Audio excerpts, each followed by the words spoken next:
going on YouTube? Thomas L here. Now, Paramount also had a solid, decent year. So I'm actually going to do my top five favorite Paramount movies of 2018. Because Paramount had an okay year, they didn't have really much films out in 2018, to be honest with you.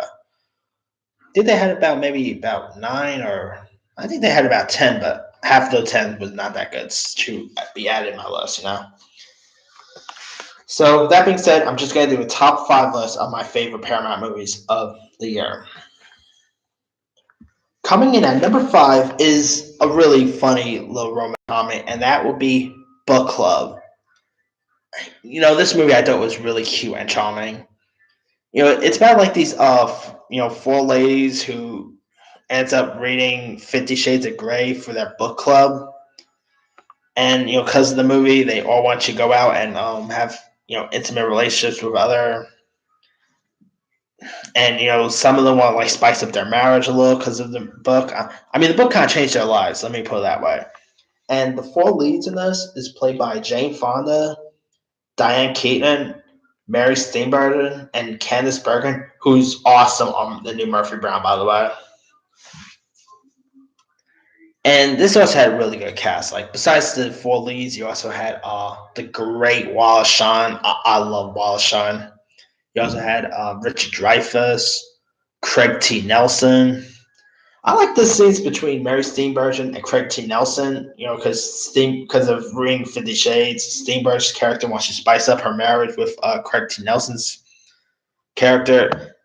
Their scenes was pretty funny. And Candice Bergen, I thought, was a scene stealer in her parts.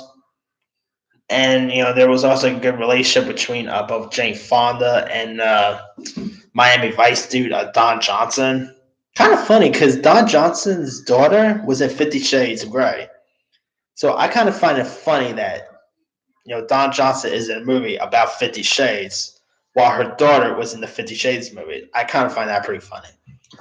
Anyway, I'm done talking about 50 Shades. Or you know what? This movie is a better 50 Shades movie than the actual films.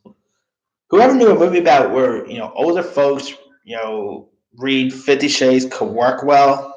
It worked amazing, and I thought this movie was really cute and charming. If you guys haven't seen Book Club by now, I'd say give it a go. It's not a great movie by any means, but it's actually not half bad. All right, coming in at number four is Mission Impossible Fallout. Now, this is like the the sixth installment of the Mission Impossible franchise. Now, this is pretty much Paramount's Fast and Furious, if you want to look at it that way.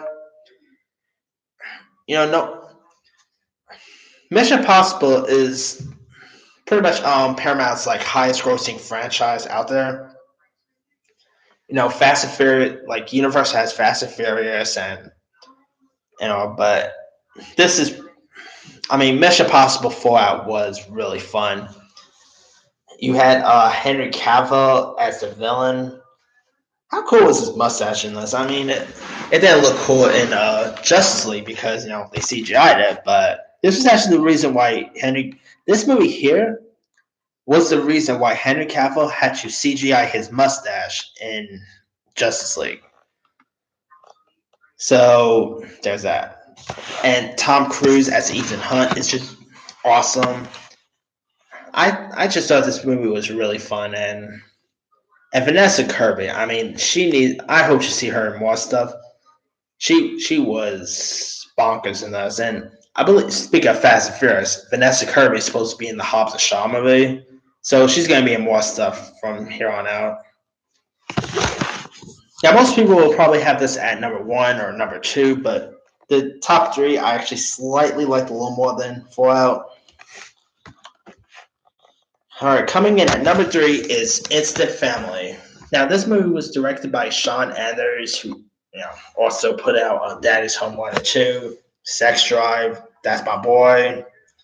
Instant Family is a really funny gem. Where these two parents ends up adopting a child, but in order for them to adopt one kid, they have to adopt her siblings as well. This movie I thought was really cute. It was charming. It was funny. Mark Wahlberg's relationship with Rose Byrne work out well. Isabel Moner is she's gonna be Paramount. She's now Paramount's darling because she's also gonna be Dora the Explorer.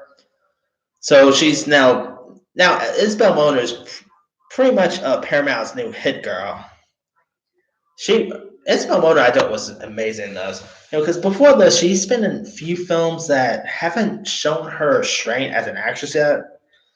But I thought she actually gave a better performance in this, and I've seen her, in stuff like Sicario or Transformers last night. She was solid in this movie. So hopefully after this and after Door, she'll show her acting abilities a little more in the future. Because I think she could be someone to keep your eye out for.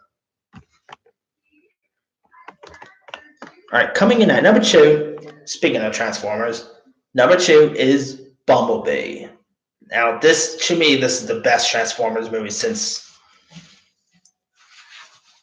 the first one. Now, of course, I like the other Transformers movies, other than last night. That was just no way. But I saw Bumblebee on Friday. I had loads of fun with it. Haley Steinfeld was awesome. You got John Cena. He's always awesome to see on screen. Bumblebee looked cool. Yeah, this is pretty much. I guess you could say Transformers are kind of Paramount's Fast and Furious films as well. Although lots of them don't get critical received, but I mean, this movie is actually Paramount's highest critical received film in years. As we speak now, it has I think a 97 or 96% on Rotten Tomatoes. I was surprised when I saw how good reviews this movie was getting, and then I went to see it. Completely enjoyed it. I want to see another Bumblebee. And of course, it was directed by Travis Knight instead of Michael Bay, so there was that. But you know what? If they announce tomorrow that they're going to do another Bumblebee film, I'm not to see another one. All right. My number one favorite Paramount movie of the year is A Quiet Place. This movie came out of nowhere, and I completely adored it. John Krasinski directed this, and it was interesting to see the guy from The Office directing a horror movie, like a low budget horror movie, like A Quiet Place. I actually was surprised by the film because I actually thought, some reason, I thought this movie, when I first saw the trailer, I thought this movie was going to be slightly boring and I wouldn't be able to get into it. But you know what? Quiet Place was actually not, was actually really decent. Yeah. You had John Krasinski working with his wife, Emily Blunt.